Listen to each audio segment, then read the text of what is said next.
All right, so let's get started. We are extremely lucky and very excited to have three guests today that are going to talk to us about some of the real estate and property issues that we are confronting during this coronavirus pandemic and this quarantine.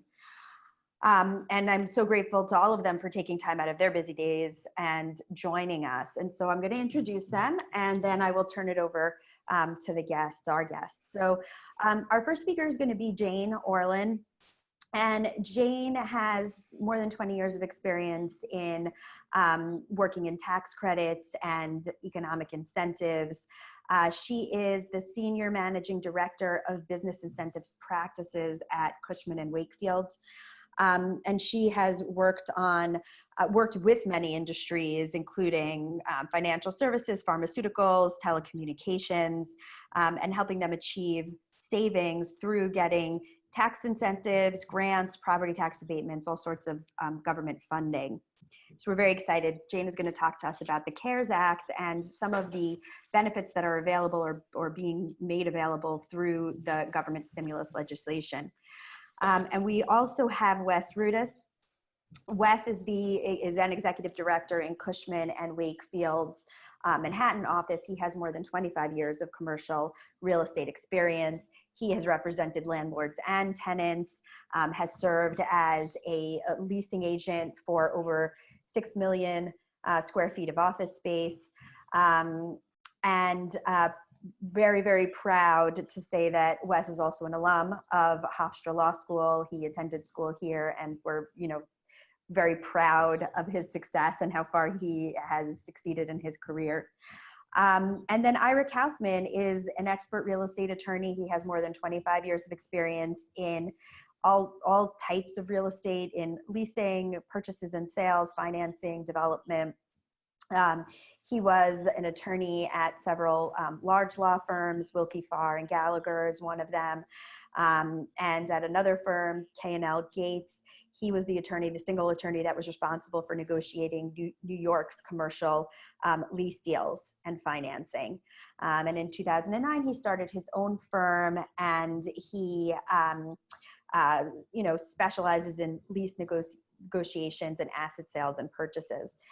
So we are extraordinarily grateful to all three of you for attending, and I am going to turn the program over to Jane to talk about some of the government incentives that are available now. Thank you. Can you all hear me? Asher? Yes. Okay. Okay, perfect. All right. Well, thank you. And I know that learning online is a little different and unusual for everybody. I do have 3 children who are at universities, and they're all learning online. So appreciate you joining today, and want to impart a little bit of wisdom on the CARES Act, talk a little bit about also the stimulus package and what Congress is going to be doing going forward. A little bit more about my background. I used to work for the New York City Economic Development Authority years and years ago, and so I have some public sector experience, very familiar with working with governments. And what I do on a daily basis is work with governments to secure tax credits and benefits for corporations who are relocating, consolidating, moving, expanding. And right now, this is going to be something at the forefront because people really do need the money. They need the cash, they need the tax credits. And what this CARES Act did, this $350 billion, was really the piece of the CARES Act that's so important is this PPP, Payroll Protection Program, and the EIDL, which is the Economic Injury Program. One is basically a grant program, and one is basically a loan program. What you're looking at is companies who can't keep their payroll up, they can't pay their bills, they can't pay their rent, and what it did was it helped stimulate them. I'll give you a kind of a real live situation, because one of the programs, the PPP, goes through the financial institutions. Bank of America, JP Morgan Chase, Wells Fargo. Bank of America has clients, and they went to their clients and they said, hey, we are in charge of doing the PPP. We're one of the banks that can work with the federal government to get you some money. And what happened was that they went through the application process, and we actually just heard yesterday that one of our clients, the client of Cushman and Wakefield's, got $400,000 to keep their payroll going. This is going to be a forgivable piece, and they'll have to substantiate it with their payroll, but that's $400,000 that will keep people employed. So that's the good portion of the PPP. The unfortunate portion is that a lot of people didn't get funded because there were so many requests and so many opportunities. There were people who just didn't. One of the unfortunate stories I did hear from another client who produces hand sanitizers, and that you would think, hey, listen, we need the money. They asked for $600,000. They didn't get anything on the low interest loan, and they didn't get anything on the PPP. So now we're having to go back to the federal government and say, hey, why didn't these guys get any money? They're an essential business. This is something they need to keep going. They're not getting paid by their vendors where they get their product from, but they still have to do the payroll. They still have to pay their rent. They still have to pay all their expenses. So that was one of the most unfortunate stories, especially I know how hard it is for everybody to get hand sanitizer right now. The EIDL is a low interest loan. It can go up to $2 million, and the interest rate is running about 3.75% based on the criteria. That's for for-profit organizations. And that you applied for online. The requests were absolutely overwhelming. I think you've also probably heard in the news on the CARES Act, there were very large corporations who got $30 million, $10 million, Shake Shack being one of them. They actually gave back the money. They said, we're not going to take it because this CARES Act is really for small businesses. Right now in front of the Senate, there is a CARES Act 2, looking at another $500 billion to help these smaller companies and move it forward. So we'll see what the Senate does and make sure that they pass it, and then it'll go to the president for approval. One of the things we're running into as well is there's just so many requests and so many people, the money is not getting out to the corporations in time. I think that something that would be really applicable to all of you, if you guys have part-time jobs or something that, if you file tax returns, depending upon your age and where you are, a lot of people have gotten this stimulus check, this $1,200. We've heard a lot of people it's already been deposited in their accounts. People who are on Social Security have gotten it. People who are working in certain situations. I have a friend who works for the federal government, and he actually got $1,200 deposited into his account, which is great for him because he just said, I'm just going to put it on the side. I'm still working. I'm still getting paid. So I'll use it as kind of my rainy day fund, because he'll need the money. He lives paycheck to paycheck. So something that maybe some of you could look into. If it hasn't, it'll be, if you filed your tax returns, it just would have automatically deposited into your accounts, into your bank accounts. So I'll pause there if you have questions or comments, or Wes, maybe there's something that we could, tag team on this together. I'm still waiting for my money. That's all I can say. Yeah, me too. Yeah. My question is, have you gotten any kind of a feel for going forward what this new $300 billion is going to provide, or where that's going to go? Yeah, sure. They're looking at it to just emulate the CARES 1 Act. There's going to be more money set aside, though, for a lot of the hospitals and the health care. So that's going to be a portion of that money. But they're also kind of now going to rank the companies, and they're going to look at really, can we get it to the restaurants? Because restaurants have closed down. But one of the things that's indicative of these programs is that's supposed to be used for payroll. Well, if you're a restaurant owner, you don't have a high payroll because you have bartenders, you have chefs, you have people work on the bar, waiters, waitresses. That payroll expense is not all that high, and the PPP was supposed to cover that. So I think we're going to see a little bit of tweaking in this so that those restaurants can get some of this money so that they can cover that cost. One of the other things I think that you guys would also be interested in, I heard, I jumped on a little early, I heard you talking about one of the properties in New London. One of the things that government does, that state governments do, is they issue these tax credits and benefits to companies who are struggling. I think that that's something that's going to kind of now jumpstart, because the companies really need the money. You have a major corporation who has said, hey, I am struggling. I can't pay my bills. You have 500 employees and I can't make the payroll.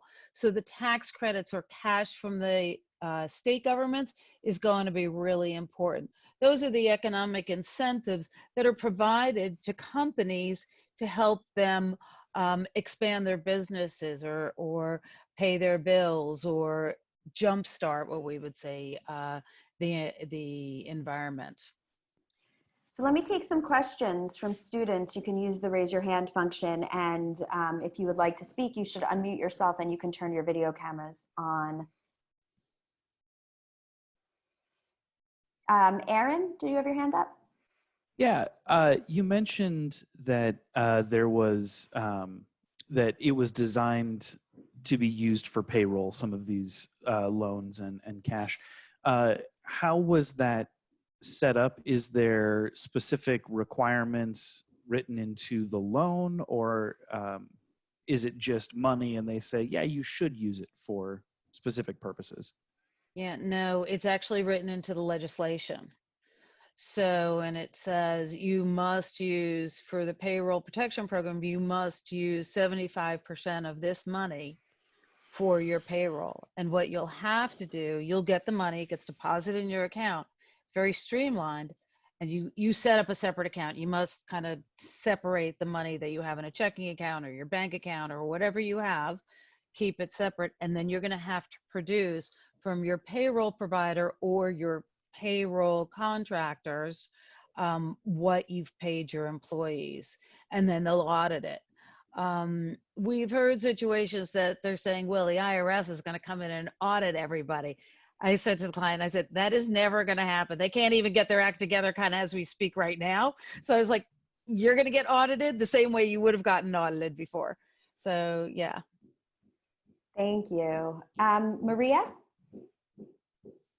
Hi, I just wanted to make a comment on some of the larger food industry providers that gotten some bailout, money. I know Ruth Chris got a very large amount of money, and it's been a controversy among social media with even small businesses in my little town that have been donating food to the local hospitals around Nassau County, and it's Ruth Chris serves a specific clientele, and to think that they've gotten millions and millions of dollars, whereas we have these small local businesses that are providing food for hospitals and other medical services, and they've gotten little to nothing. So I think there you could see the disparity of maybe there's some political power, some under the table deals. I'm not trying to insinuate any of that, but it's just very shocking to see and to kind of digest that stuff. Yeah. So yeah, Ruth Chris actually gave the money back along with Shake Shack, so the money got deposited back in. They took it, and then all that social media happened, and then they gave the money back. So a lot of those large companies, because of the social media, which did a really good job of saying, hey, how come you're getting the money and the restaurant down the street didn't get any, or one of my clients who manufactures hand sanitizers didn't get any money. And she's like, I don't know how I'm going to make payroll in 2 weeks. So yeah, they gave the money back, and they've been criticized for that. And hopefully this next round of money will kind of stop that, because that was not the intention of this. The other comment I want to make on this is that what we found out from the banks is, and I kind of was giggling at your kind of under the table thing, because it was really under the table, but what the banks did was they said, if you have a business account, or if you have a loan with the bank, or if you do a lot of business with that bank, you're going to get the money. We're going to put you at the top of the list. That's not the way it was supposed to go. They were supposed to go if you, like, we worked with PNC Bank, and they did a phenomenal job of saying, hey, listen, you're a good client, you need the money. We looked at the loan really quick. This is going through. And some of their larger institutions, they didn't put through. So it kind of depended on which bank you were talking to. And it's just the way of the world. It was business. They wanted to kind of continue that relationship with them. So yeah, appreciate the comments. Yeah, that was a great comment, Maria. And it's something that we're all listening to, I think, on the radio and on the news, and all the companies that are giving it back. I see Abigail and Jacob, and then I think we'll probably be out of time. Hi. I just had a quick question. Thinking about students like myself and a couple of my friends, specifically one of my friends that lives here with me in North Carolina. I was claimed as a dependent last year because I was not in school. I took a gap year. So I won't be getting that money. And my friend was also claimed as a dependent by her mom. And she's in school as well. What do you think about, and she had a job working in Boone, North Carolina, and they effectively fired her, and she had to move back home. So now she doesn't have a job, and she's not at school, and she's still she was financially independent from her mom, and she's not getting the check. And I know of most of my friends are also not getting anything. So I was just wondering what you thought about students who are on that spectrum that do need it, but are not file? Yeah, it's a little out of my bailiwick, but I do know a couple stories like that as well. But is she able to get unemployment? Because the unemployment, and then there's an additional amount of money that they can get because of, she got laid off because of COVID. So yeah, she can get the can unemployment, file so for she it, get but more. yeah, North Carolina, it's like they're taking forever. I mean, obviously it's fair, but she was lucky she had somewhere to go though. So right. I mean, it's just always a question of allocating limited resources and what criteria they're going to use. But yeah, no, I think it is difficult for and like students like kids I know in this class are also not getting it, who don't have jobs anymore, or internships even. The internships were a big thing. A lot of those internships were either canceled or they're going remote. I feel for you guys. I got 3 children who are at universities, and all 3 have they still have their internships, however they're all remote, right? The other thing is, if your parents are eligible, can they get the $500? Parents are also getting it. Can they get that? I'm 25, so I don't think that I'm in that category. You can't get it, right? Yeah. You're a little out of that. I'm out of there. I didn't even think about that. I would just call that. I wouldn't let up on the unemployment though, because government, I work with the government all the time, right? And the more you bother them, they will. If you find somebody, if you get a name and a number, just badger them. Yeah, right. Persistence. You guys know that. Thank you. All right, Jacob, let me turn it over to Jacob for, I think, our last question. Hey, I just wanted to comment on how, the priority, of who's receiving money and how the banks are conducting their business and the loans. So I know that I've been in contact with a lot of banks because I'm learning about this, and I have friends who work at banks, and the government is pretty much just funneling money through the bank. So that's why they're prioritizing their own customers first. And that's who's going to get the money first, the people with the best legal team, the people with the best CPAs or consultants, because the banks aren't benefiting from this at all. So No. they're not going to give any loans or give any money or help anybody that's not their customer at all. So I just wanted to put that out there. So I feel like the banks are in a bad position too. It's not just because they're facing a lot of adversity where they're going to help their own customers first. Like you can't even reach a bank right now if you wanted to call. Yeah, the banks are getting paid by the federal government. Not a lot, but that's how they're getting compensated. So they are getting something. It's not the fees that they're used to, but they are getting fees from the federal government because the federal government decided it's not the individuals or the companies that should have to pay fees. So the federal government is taking that. And that's a lot of times the way SBA actually works, because these programs are new, but an SBA loan has been out there for years and years and years. And a lot of small businesses have done it. A lot of small businesses don't, because they don't want to get into the strings attached when you have to do a government loan. Right. All right. Thank you so much. Jane, thank you so much for being with us and sharing your advice. And we really appreciate it. You're welcome. Thank you.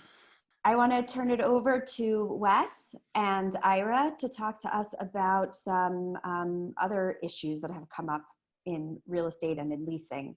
So Wes, why don't you? Great. Hi, everybody. Hope everybody's doing well. Thanks for the excuse to get out of my pajamas and actually put on a button-down shirt for the first time in a while. So during this unprecedented situation, our tenant clients, and when I say my tenant clients, I generally deal with office tenants, so a little bit of retail, but mainly office tenants. And our clients' main concern is how are they going to satisfy their obligations, rent, etc., and looking for advice on how to obtain any kind of potential rent relief. So what we're going to discuss are different rent relief options that tenants and their attorneys have been exploring. The way I'm going to work it is I have a list of, see, Ira has a sports radio show, so he's very good at, I ask him the questions and he answers, and so that's the format we're going to use. I have a list of questions, and every situation is different. Different lease terms, landlords are different, and they have a different situation. The lenders that are lending the money to the landlords for their buildings are different and have different criteria. And the businesses and the functions of the businesses are different. So everything's different. So what we're really advising tenants to do is carefully review their lease documents with their attorneys and their lease professionals and try to assess the different options. Unfortunately, the possibility of a global pandemic was not really something that we considered when we were drafting and negotiating leases in the past. So as a result, majority of leases don't have language that specifically addresses this kind of a situation, and there needs to be interpretation, either by the tenants, the landlords, or eventually, in some cases, the courts. So firstly, to discuss clauses in a lease that could excuse obligations during a shutdown. Main clause that everybody's talking about is force majeure. Many leases contain force majeure language, which is essentially the inability to perform. So for Ira, how would this force majeure clause generally affect tenants' lease obligations? Thank you again for the opportunity to talk to you about these issues. The class, this is, of course, I mean, I am dealing with dozens right now of clients that are asking me questions constantly.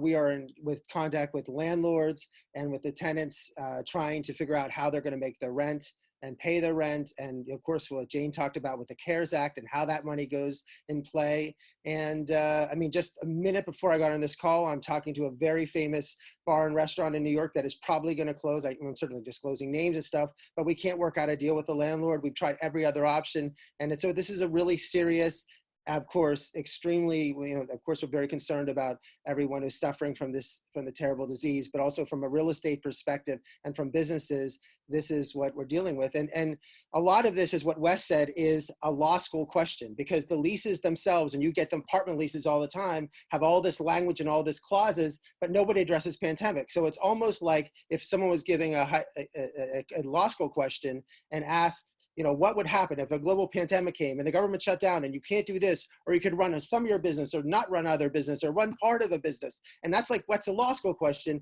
And now, but this is real life. We're applying as lawyers these law school questions to a real lease. And Wes, what you just asked about the force majeure is definitely, in most leases, there's language that says that if there's earthquake, storm, severe rain, hurricane, natural calamities, strikes, government shutdowns, labor disputes, something is excused. I don't have to do something. And usually it says from a landlord perspective, that the landlord, if the landlord is building a space out and they promised they would put marble from Italy in there, but they can't get the marble from Italy, then you can't sue the landlord because they couldn't get the marble for Italy. It could be delayed. Maybe it's another year, or something that would happen, or there's a hurricane and they couldn't install something. That's what this force majeure is, that is mainly for. Sometimes tenants in languages are able to say the tenant gets that right. What if the air conditioner breaks and they have to fix something, but they cannot get the air conditioner person in because it's too difficult because there's a strike from the air conditioner people and they can't go and they are unable to fix the air conditioner? Well, the landlord cannot hold the tenant liable. So sometimes the tenants are able to get that language, but mostly this benefits the landlord. But even in those leases where the tenant was able to get a force majeure saying, look, I don't have to do something, it always has the caveat. Even some from big tenants, it says, but you still have to pay rent. So that's what landlords are looking. So when tenants are going and saying, look, force majeure, it's a government shutdown, I can't operate my business, and the landlords are looking at their clause and say, wow, yes, I see where it says that, but it says you still have to pay rent. So that's where the difficulty is in terms of, with that clause, the force majeure clause, getting the tenants to be able to say, look, I don't want to pay rent, and the landlord say, but the clause says except for the payment of rent. And even when it doesn't discuss payment rents, it just says it doesn't, it usually just benefits the landlord from a force majeure clause. Yeah, the unfortunate thing from a tenant perspective is that the landlords are the ones that draft the leases. So very often the clauses are very much in their favor, and it's, I guess, Ira's job as a tenant rep to negotiate that. Second issue in a lease: interruption of service.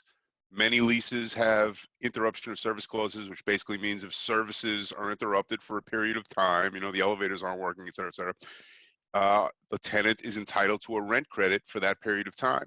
Does this apply in this circumstance? Well, in a lot of leases that I represent, a lot of clients that I have, because I represent mostly tenants, my biggest concern is the landlord is doing work in the building. The landlord is doing construction. Another tenant's doing construction. If I have a restaurant tenant, they're building offices above me or apartments above me. And then my tenant, and suddenly the space is shut down, and the tenant and the landlords look to the clauses, like the force majeure clauses that we mentioned, and says, oh, look, guess what? We still have to, you still have to pay rent, even though we shut you down, even though we're the ones that shut you down. The government, the landlord was. So I have been able to win on most of my leases language that are able to get the tenant relief in case after like a period of 5 days or 10 days, then it's abated. But now in this situation, landlords are saying, whoa, wait a second. We're not, the powers are still on, the elevators still operate, our building is not even shut down. And guess what? There's tenants, like there's essential service tenants that are in the building. So if I'm a clothing showroom, I can't operate in my space. I'm not allowed to go to work, but there are other essential services. There's city functions that are operating in that building. So our services are operating perfectly. You just can't get in. Now I have one back to the force majeure. There are some clauses that I've been able to get in some leases that I've done myself. For instance, I had a tenant that was going into near the Trump Tower 3 years ago. And I was nervous that the government was going to shut down the roads for Trump because he was going to be there, or could actually shut the buildings down. So we actually, in that lease, were able to negotiate with the landlord that if we were shut down and could not operate our business, that we would have full rent abatement. So, and the landlord, we told the landlord's look, we negotiated that. I know this is different than what we thought. We thought it was more Trump was going to do work and they had for security reasons, but because you're shut down, you don't have to pay rent. So there are a few cases out there where people looked at this and decided that they were going to be able to get some sort of protection. But from an interruption perspective, the landlords are saying, look, the building is up and ready to go. It's not our fault. You can't use it. Yeah, I've actually gotten letters from landlords addressed to my clients that have said, we're open for business if you want to come in. My tenants are like, well, that's great, except you're not allowed to. Just moving on, every lease, not every lease, but 99% of the leases that I've seen have a casualty clause, which means that if the space is destroyed by fire or some other event causes the building destruction, then you'll get a rent abatement. Some of these clauses are more broadly drafted, frankly, for landlord purposes than others. Have you seen this apply, or have you tried to apply this to any deals? Well, certainly nothing has been litigated yet because we haven't gone to that stage, but certainly that is an argument. When I look at some of the, many of the casualty clauses says only an insurable casualty, or they use the words fire, destruction, those type of things. But there are other clauses. Everything is different. There are standard form Bloomberg leases, but and when you negotiate leases, it's a back and forth. And a lot of landlords have tried to have flexibility with casualty clauses. If there's a fire on the first floor and you're on the 24th floor and you're paying below market rent, they're like, well, we're going to use that fire on the first floor to terminate your lease on the 20th. So they want some more broad rights. But then tenants move back. So there's language that goes back and forth. So I've actually looked at leases that I've negotiated, and it's sort of a mess in terms of what I've asked for with the landlord. And when you look at this situation, you can say, wow, well, it sort of is broad. And there might be a way if I'm not able to use my space, like languages like that, if the tenant is unable to use their space or stop for using the space, then it would be a casualty, and then rent would abate during that period of time. I would say that's a small amount of the leases that I've worked on and seen. Usually it is the landlords make it specific. It has to be fire. It has to be a destruction. And clearly they're like, look, the building's fine. The building looks great. It's ready to go. And when we have a situation. Now, back during 9/11, there was a lot of buildings that had these ideas in terms of a casualty, in terms of people could not get to their space during 9/11 because of certainly the cleanup and everything. And landlords never actually enforced. One of the things tenants would say, look, there's a casualty, but the building themselves was not damaged. It's just they couldn't get to the building. But landlords did not go and sue tenants for rent because for political reasons and for optics, that it looked terrible to sue for people. But in this case, I mean, that was a specific area. In this case, it's everybody, it's all around. So you would expect that the landlords, what they're doing is pushing tenants for their rent in this time. Yeah. So I guess being timely with professor's lesson, eminent domain, could this be considered a shutdown, or could this shutdown be considered a taking? Well, it's great that you're talking about this, and you know, in the eminent domain clauses in New York leases is something that almost everybody glosses over because no one is condemning a 50-story building. I mean, this eminent domain is like what you talked about, Kilo, and somewhere they're building a road and a house. Rarely do you have governments do not condemn, do not take over shopping centers. They don't take over office buildings. It just costs too much to do that, and it's too difficult, and they don't go about this. So the point is. But on this point, there's been discussion about whether if the government is now, like for instance, eminent domain, what if the government is fighting a war and they go to a person's business and say, look, we got to use your business. We put officers and troops in here, and they actually take over the business. Well, they would pay you for the right to do that. We mentioned about hotels. Some of these governments have been saying housing homeless people in hotels and paying for the hotels for the right to house them. But in this case, the government is actually not physically taking. They're telling no one can get into the space, but they're not physically taking the space. I guarantee you there's cases that are going to be brought that are going to argue this point, and it's going to be interesting to see where it goes. And each state, this is something we talk about common law per the states. This is where each state could be different. Or what New York follows or what Louisiana follows could be different in terms of how the courts interpret what a taking could be. And if they want to say, wait, you did take this space, but this is going to be litigated far down the, many years from now, not right now.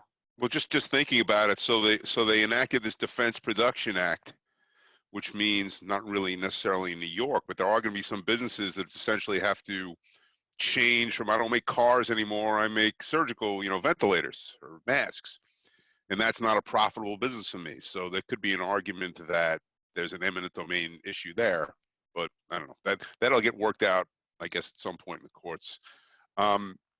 Common law doctrines, because these leases don't really cover this specific situation, I think that lawyers and tenants are going to be looking towards general general legal precepts like equity doctrines, frustration of purpose, impossibility. How do you see that fitting into this whole situation? Well, we can go back and look. This is a good, again, another law school type of question. You go back and look at 1940s during World War II, and there was a lot of these prohibitions that were enacted by government in terms of stopping different things. A famous example, I'm going to give you some New York examples, is a piano. The government during World War II says, no more making of pianos. The government cannot, nobody can manufacture piano. We have to manufacture something else, but pianos are not necessary. So no more manufactured pianos. Well, a person had a piano store that sold pianos and said, well, I'm not getting new pianos in. And then he sued his landlord for this, saying, look, it's an impossibility, frustration of purpose. I can't get my new pianos, and so I can't operate. And the court said, well, you could still sell pianos. It doesn't have to be new. You could sell used one. So we're not going to grant you relief against the landlord. The landlord's entitled to the rent.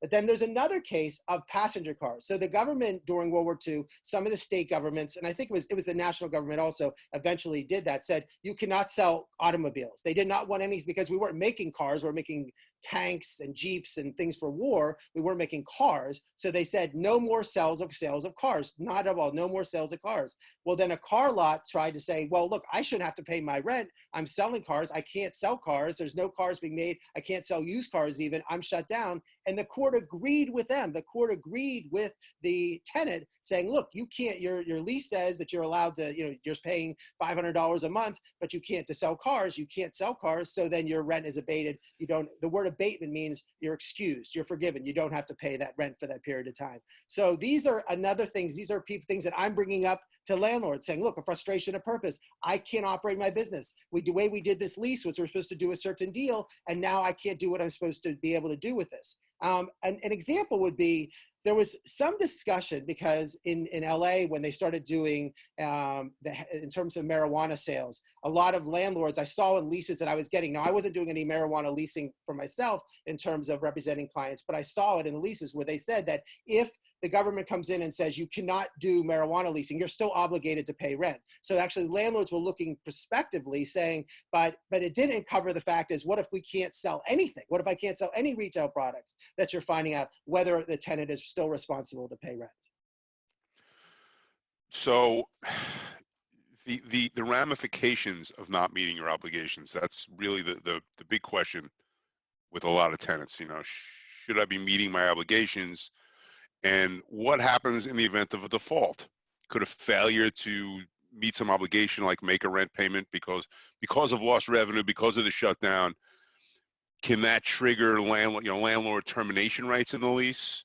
A lot of leases say if you default on the lease, we can terminate. Or they say if you default on the lease, we have a personal guarantee, so we can dip into you personally. Some defaults require a repayment of any free rent or a repayment of any construction dollars. The landlord says, I spent $1 million building out the space. You defaulted on the rent. I want my $1 million back. So how do you think this is going to affect these lease issues? And can the landlord actually act on these defaults given the current freeze on tenant evictions?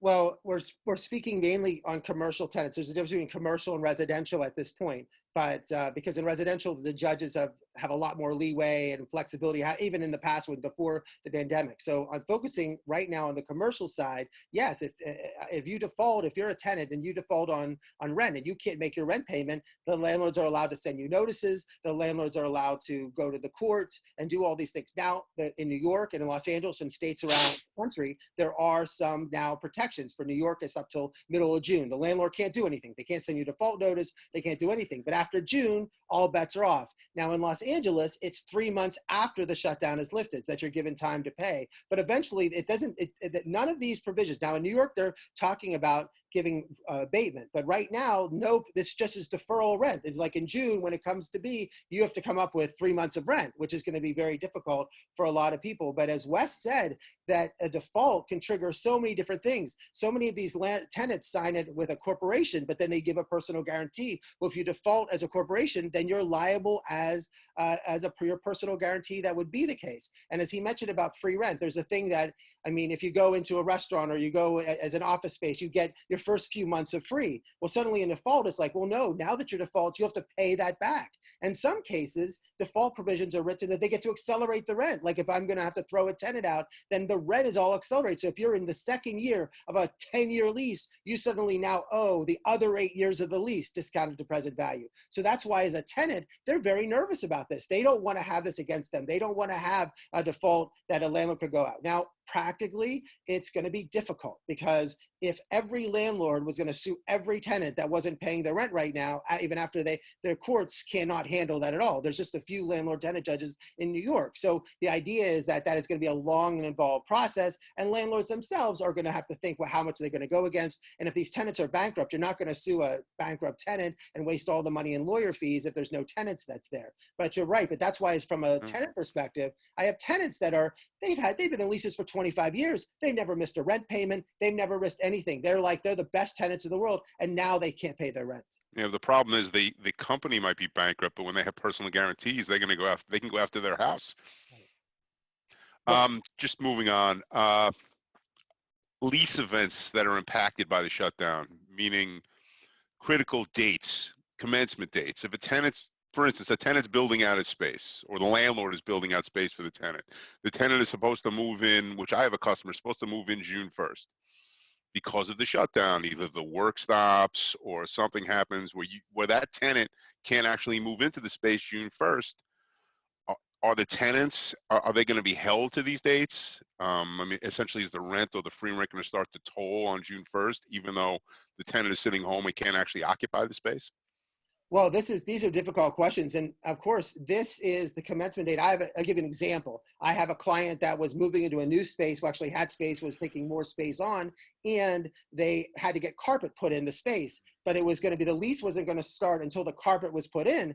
And now there was a shutdown of the construction, so the carpet's not being put in. The landlord is trying to push this, saying, well, you could have taken the space anyway. It wasn't some technical substantial completion language or whatever. But the tenant is saying, well, look, I can't come in the space, so you can't even start my lease. And this is an advantage because of where the force majeure language, the force majeure helps them in this because it's not the lease is technically not started yet, so we can push those dates back. So that's on the where the force majeure. It helps the landlord.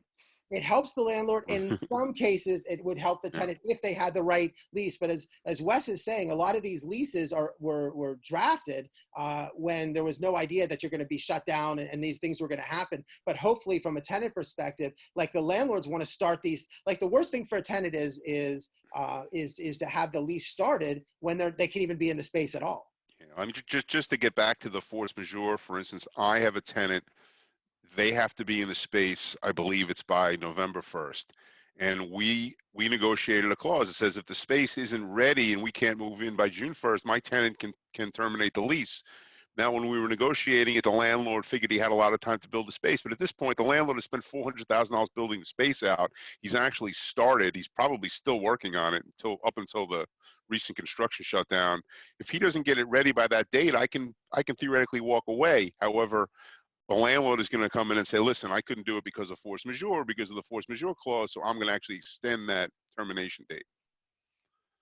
And this is going to apply to things like the free rent periods and the holdover rent. For instance, holdover rent. I have a customer that had a lease coming up and they had to move out April 1st. And the landlord said to me, listen, I have somebody that the next door neighbor is supposed to take that space. So I'm technically damaged because your tenant didn't move out of the space on time. Now, most leases in New York and everywhere have a penalty. The lease ends April 1st. You don't move out till April 15th. You have to pay me 2 times rent. So the question is, are the landlords going to be able to enforce that kind of a holdover clause? Or in some cases, even consequential damages are in holdover clauses. Rarely, but the landlord can say, listen, you screwed up my deal for the neighbor to take my space, and not only do you owe me holdover rent, but you owe me damages for blowing up my other deal. On the holdover side, I clearly believe that there's no way that a court and no landlord would bring a holdover claim, because to me, That is, I mean, tenants are forced to say, as Wes said, people are going to be stuck in spaces, and some of their clauses say 200%, 300% rent. And if people are getting arrested for charging too much for Payroll and for price gouging, there's no way the courts are going to allow landlords to charge tenants 200% and 300% rent in terms of staying in a space. So on the holdover, I really think that landlords would be crazy to bring any cases. I mean, if the tenant has to still pay rent, they should be lucky they're getting rent for the space. But I can't see how a landlord, that's the one thing that they want to use, because why they have those provisions is they don't want tenants staying in their space. They have a new tenant that's ready to come in, and that's why they want to get the tenant out. So they say it's 200% or 250%. It forces the current tenant to leave the space. But I just cannot see how a landlord could ever get a judge to say, okay, you get to have to pay me 2 to 3 times rent to stay in a space, considering that would be, viewed as almost price gouging. However, there's going to be arguments, because think about it. Maybe my lease, maybe I don't have to move out of my space June 1st. Maybe I have to move out of my space December 1st. However, because of this shutdown, I can't go look at space. I can't, get my lawyer on the phone. I can't do anything that I need to do in terms of getting into the new space. Am I going to be able to walk into the judge and say, listen, I couldn't get out till January 30th because the shutdown screwed me up in mid, up until June? I mean, I don't think we need an answer to that, but that's the kind of issue that you're going to have, and there's going to be a lot of those issues. Just moving on, a lot of tenants there are dates that are tied to these leases. There are dates when free rent starts. There are dates that construction has to be completed, etc. Do you foresee all these dates just kind of getting moved out? Well, I think landlords, the ball's in many cases in the landlord's court in terms of what they have. And I think landlords will try to interpret it anything to their advantage about the deadlines and construction things. And Landlords those know. But where a tenant has like a duty to complete a space in a certain time, I mean, I am working on things where tenants have these deadlines in their leases, and of course, who's ever doing the space, either the landlord builds the space out or the tenant builds the space out. So they're both tied. And then from a tenant perspective, it wants to punish the landlord if it's not built by a certain time. And from a landlord perspective, it wants the tenant to not dilly-dally in doing the space out. You don't get like the landlord will tell a tenant, you have 6 months to build your space out. After 6 months, and then we're going to reimburse you the money. We'll give you the money for your build out. But if you don't build it within 6 months, then you don't get your money. So a tenant sitting there, I can't lose all my money. I can't build the space. So you can see this fight back and forth about whether this 2-month period that they're not allowed to build is going to affect. And also, what happens when everything gets lifted? There's going to be a lot of issues in terms of everybody's going to try to do work for a month and a half, and it might be difficult, even when you supposedly can do work, to find someone that's able to fix the air conditioner or to put the carpet in or do all those things. So that factor, say it's lifted May 15th, but you're not going to get the contractors in May 16th and start doing all the work. So all these issues are definite. Timelines are going to be a big, big issue. Yeah. So many of my customers have business interruption insurance, which essentially is insurance that if some event interrupts their ability to do business, a hurricane, whatever, they're covered for whatever their insurance policy is. Is a virus one of the things that would qualify? Have you seen tenants collecting on business interruption insurance? I haven't seen any tenant. The one tenant I've heard about was Wimbledon Tennis. Wimbledon actually had in their insurance policy a pandemic part where they actually, that's why when you saw where Wimbledon canceled their tournament, is because they were actually given tens of millions of dollars because they was in their policy.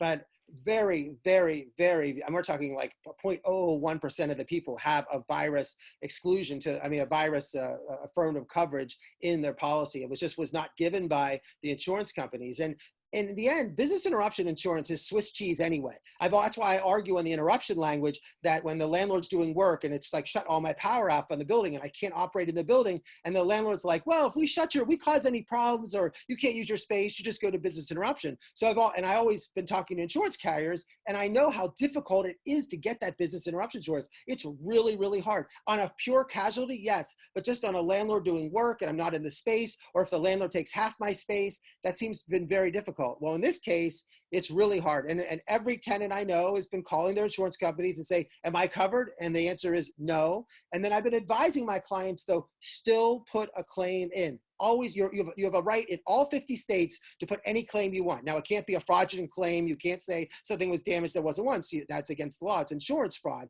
But you're allowed, but of course, this is a valid claim.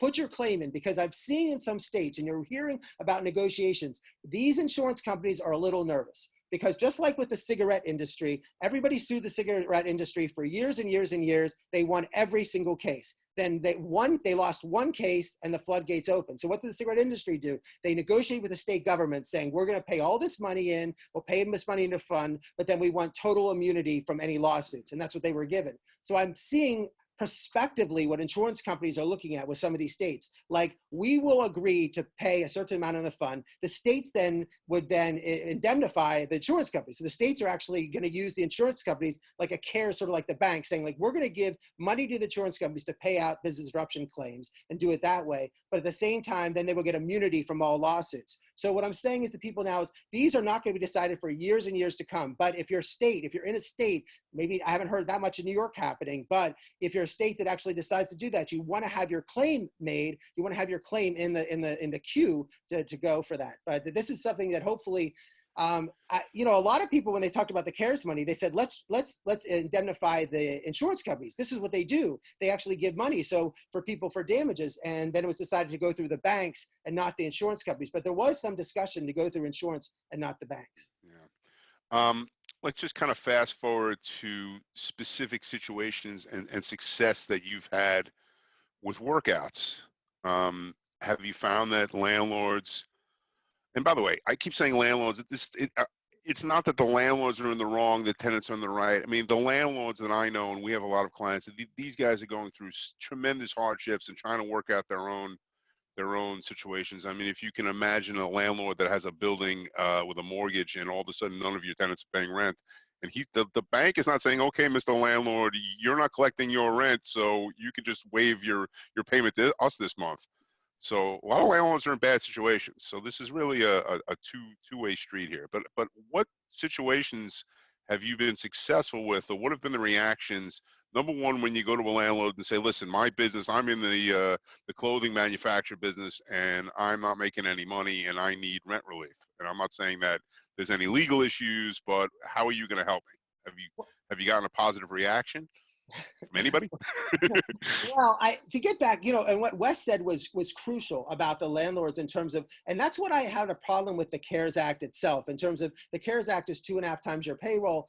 If you have a business, I think the money should have been, it's more to help the people that are losing their jobs and keep them on the payroll. That's what the Payroll Protection Act. And then another 25% could be used for rent. But if you have restaurants, this is where it's not helping the restaurant clients at all. The restaurants, the workers make mostly tips and those things. So it goes to that, but their rents are enormous. So most of my restaurant clients are not taking the CARES Act money because the fact is it doesn't cover to pay their rent, and they'd rather close than actually have to agree to do this because it doesn't help to pay the rent. I always thought the government should have a program to help the landlords and the tenants with the rent only. So, break out rent and landlords and break out payroll and maybe give the money directly to the landlords and not have the tenants go and fight through all this problems about getting money and paying the landlords, because a lot of time this money doesn't even cover all the rent.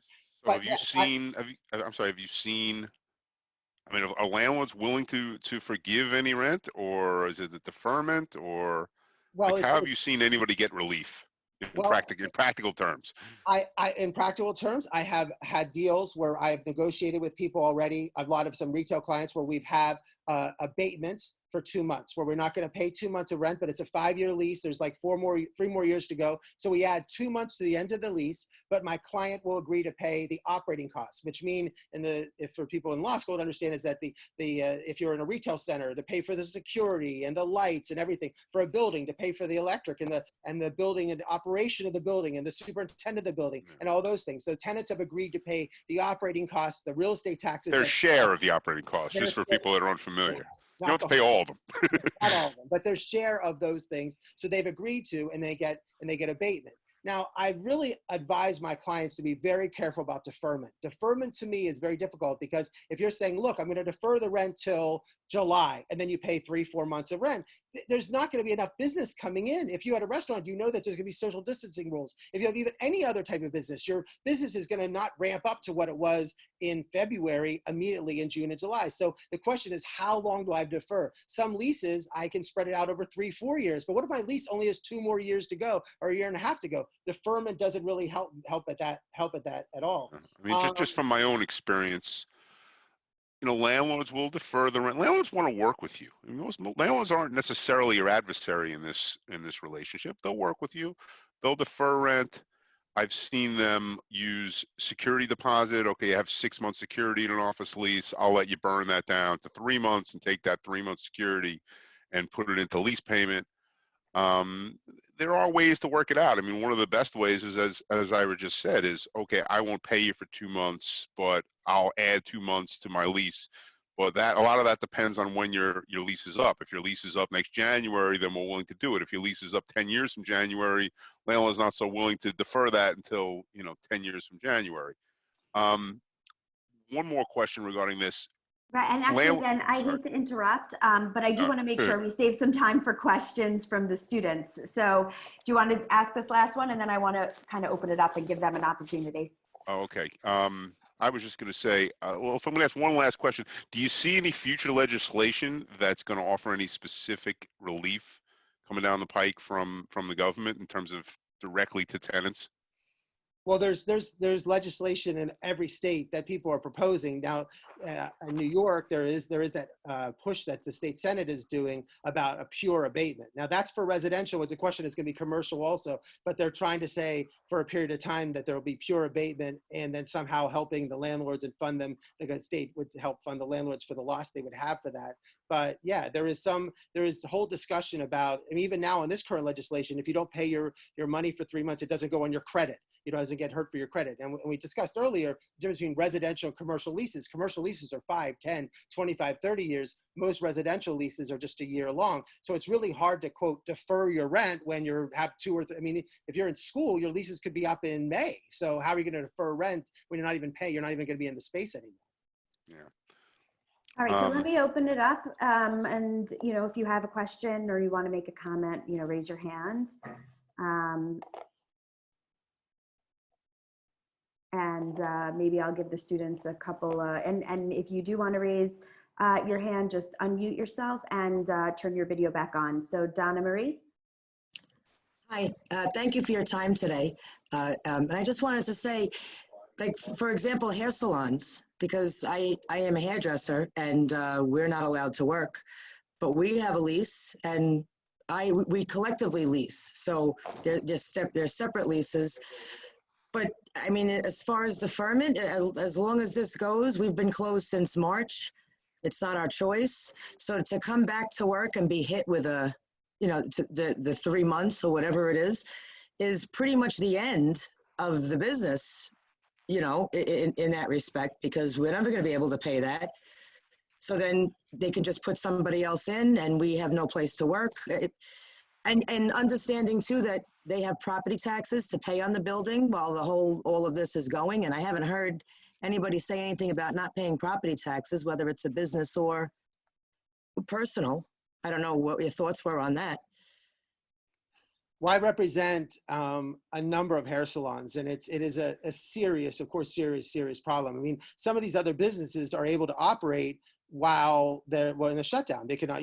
We're talking right now on computers. You can't cut the hair over the phone, so it's impossible. And I know that's what the struggle is in terms of the definition. And you see some states saying hairs are essential and then not, and that becomes a whole point going forward. But that is definitely from the retail and bar perspective. The retail and the retail perspective is different from the office, and where the CARES money has to be used to help them. But that is my biggest battle with the landlords. I mean, I'm giving an example. Wes said about landlords. I have one landlord that was great.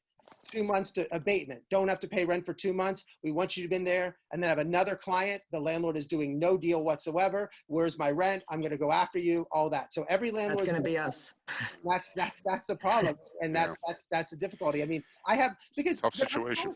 from a retail landlord perspective, and I want to say is because you have to understand that if they start, the rents are going to go down. Like rents are, I mean, so you already have a tenant in your space. Like it's to your benefit to work with these tenants, because if you throw this tenant out, it's going to be harder for you to bring, there's not going to be a long line of other tenants ready to come in your space. So I really think that it's to the landlord's benefit, not to actually work with these tenants through this time, and understand that it's not just a normal time where their sales are slow, something's slow in their business. It's hurting everyone. They're shut down. They can't operate. It's not that they ran their business poorly. Some of these businesses were running great. It's not their fault that they're shut down. Yeah. Okay. And I wanted to actually just jump in and ask a question about that, which is maybe you both have some idea about sort of the future, right? So are tenants renewing leases? Are they looking forward and thinking about giving up space? Are landlords actively trying to, on the broker side, find new tenants? Sort of what does the future look like? Well, I would say it's in limbo.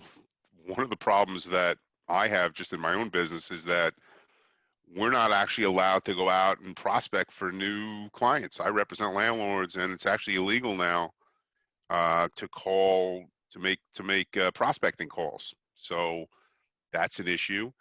I think that no leases, unless the only times a lease is getting signed right now is when a tenant has a gun to its head. I mean, it's like you have to make the deal. You have to be out of the space, or the deal was so far down the pike that it's either put up or shut up time. But I think that I wouldn't advise one of my clients to go sign a new deal today, because you don't know how this is going to affect rents. And it's not like in an office building. Office buildings have mortgages, and they have banks, and they have specific rent rolls and specific rent expectations. So just because the market has gotten soft doesn't mean that next week the rent is going to go from 20 grand a month to 15 grand a month. That takes a lot of time. So tenants are kind of sitting back and figuring out, maybe I can, maybe it's not the right time to make a long-term commitment. Until this shakes out, I think the business is slow, and deals will happen where they have to happen. But I think the smart tenants, are going to sit back and they're going to evaluate. The other issue is, do I need as much space as I thought I did? Because I used to have 100 people in a bullpen, and I had one person in every 100 feet, and they were all sitting right next to each other. Now my employees are working well at home. Maybe I only need half as many, and maybe because of social distancing, I can't even put them next to each other. So what does my footprint look like? And I need time to evaluate that. Yeah. Thank you. John, I see your hand up. Yeah, so you were just talking about like lease agreements for corporations, but as far as residential, like for a lot of us going into next school semester, having to sign leases for houses, things like that, is that something you think would be put into a lease that prices are going to go up? Like looking at houses now, you can see that prices have already dropped. But how do you think this will affect more residential leases? For residential leases, I think it's all the location. I mean, yeah.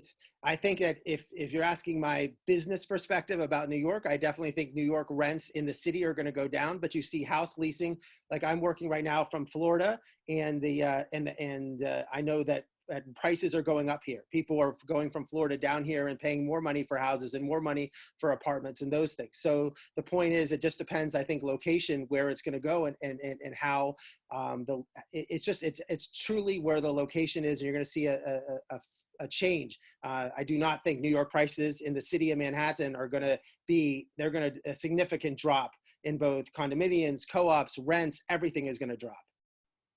So now is maybe a good time to buy up some property in the city. Yeah.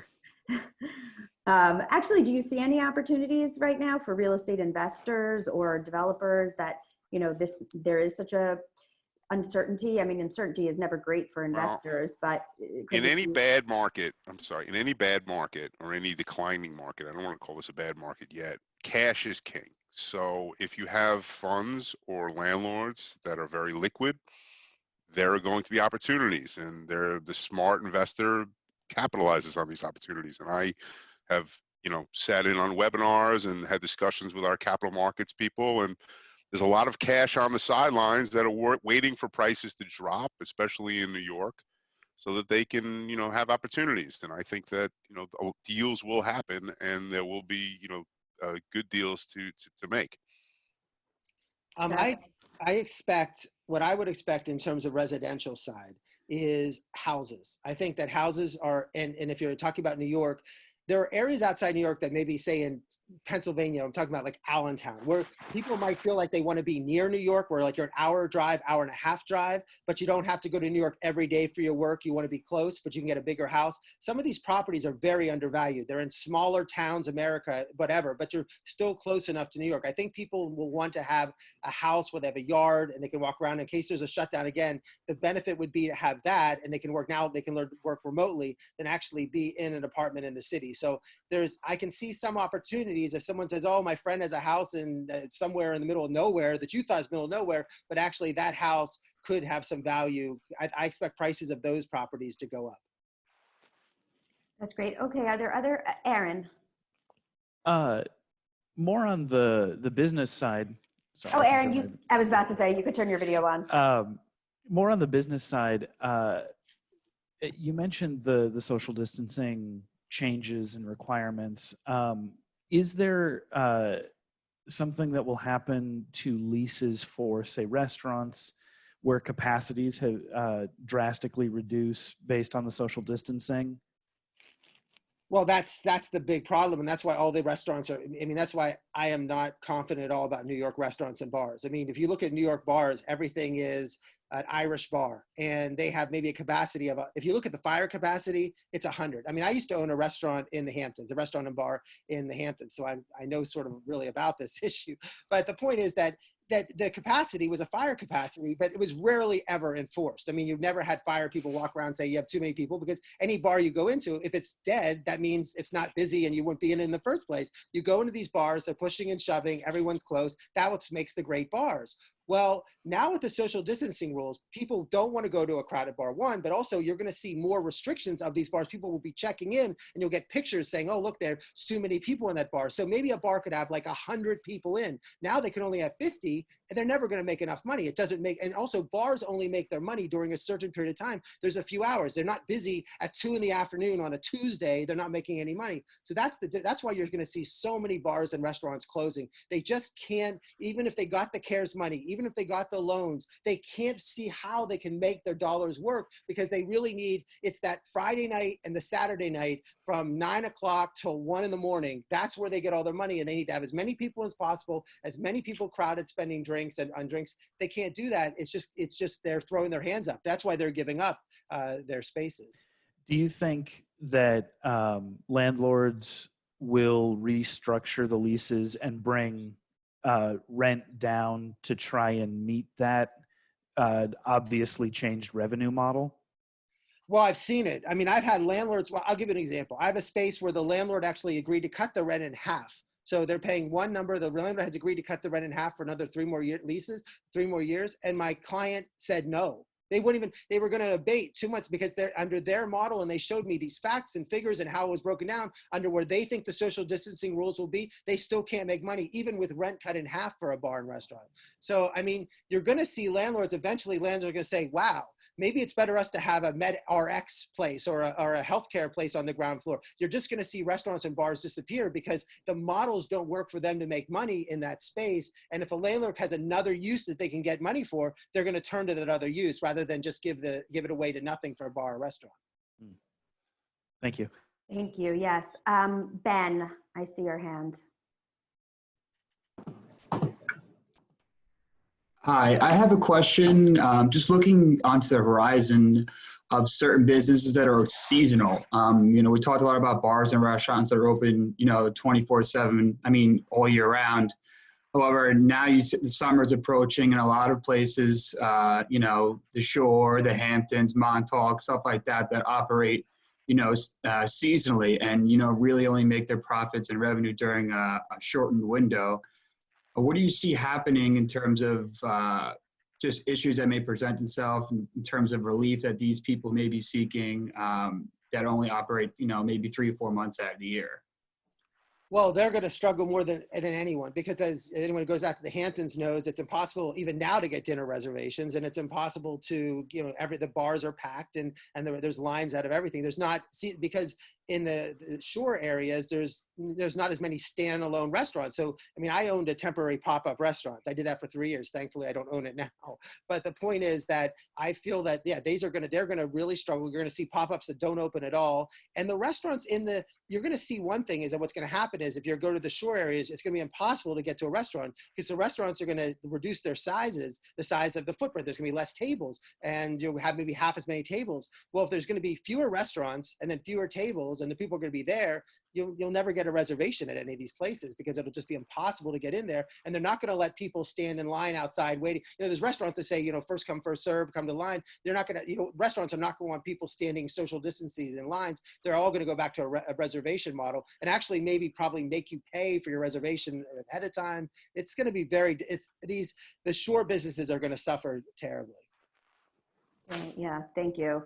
And they might also suffer because people who had plans to go to the shore, one of the students in this class had mentioned that they had a summer rental on the shore and was now looking to get out of it because why be quarantined on the shore for extra money when you could be quarantined at home? Ben, was that you?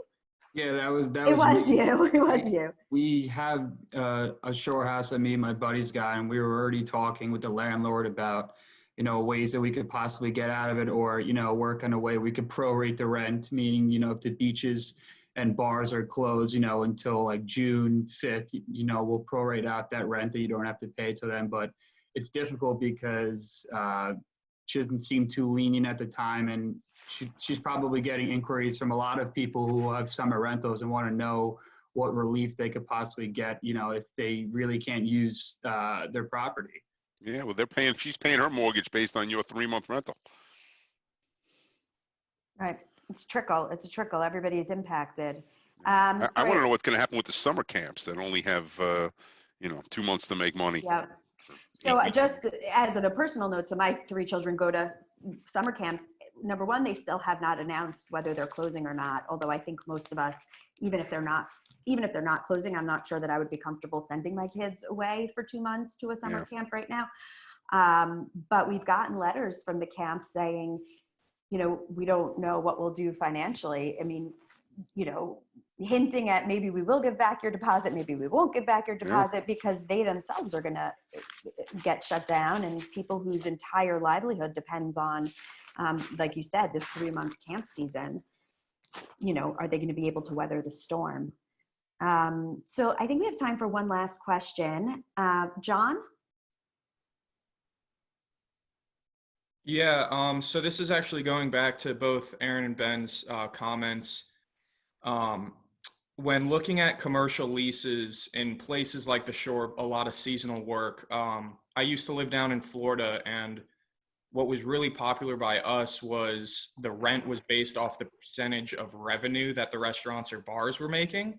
Yep. Do you deal with this on is this a common thing that you deal with? I know you're in Florida now, you were saying. I don't know if you have any work down there that has any similar, kind of set up into their lease agreement, but I was wondering if that would be a good way, especially during the pandemic, to kind of control the rent and try to make it work for everybody. Well, that is a great question. And you're not finding that in office tenants, but certainly with retail, that's what percentage rents started in malls, and they had that. And I have a lot of my clients, that's the first thing they go to the landlord. They go, hey, we'll work out a deal. I'll give you 10, 15% of my money during this time. They're offering the percentage rents. The landlords are saying no. But in those situations, but I have a lot of clients, the clients that are doing well, usually I always tell my clients, don't do percentage deals because the landlord should be in your business and they start analyzing what your percentages are. But in this case is that the leases that I have clients that they are more, they're feeling good now about those leases because they're so low. Now, a lot of time they have a floor in that where the rents could go, but those are the benefits are for those leases. Yes, you would want to have a percentage rent lease right now if you're a tenant. And you would not want to have it if you're a landlord, but if you have those leases, that's perfect for you because that sort of negates your risk in terms of if you're not going to have any business at all, at least you're only paying your percentage, not a fixed rental fee. We've had it in commercial with the WeWorks of the world have come to us and said, listen, we don't want to pay you a flat rent. We want to pay you a piece of our business. So we'll give you, whatever it is, 20% of our revenue that we're going to collect from our WeWork members. And landlords have obviously not been thrilled to jump at that in a lot of situations. All right, I think that's time. Thank you so much for joining us today and sharing all this insight. I know it was incredibly beneficial to me. Any kind of final comments or thoughts you want to wrap up? From my perspective, thanks a lot. I mean, thank you for inviting us to meet to talk. And again, when you're in law school, you might think of, you're talking about the rule of perpetuities and some of these archaic, but sometimes you talk about these archaic real estate terms. But those archaic real estate terms are going to be used now by lawyers going forward to argue billion-dollar decisions and billion-dollar things. So don't always look at saying, well, this was so long ago, it doesn't matter. And I'm telling you that a lot of these things that they're going to look at, the 1910 cases, the 1920, and those issues are going to come forward to now going forward for the next, and this is going to be litigated for the next decade. So the point is that things that you learn in classes, you might think it doesn't apply to me now, it doesn't have anything to do, it will. A lot of these things have application going forward to this current situation. Yeah, definitely. Well, thank you for listening. Everybody should stay safe and be healthy. Thank you so much. And for my students, I will see you on Friday for our last class. And I'm going to end the meeting now. Thank you again.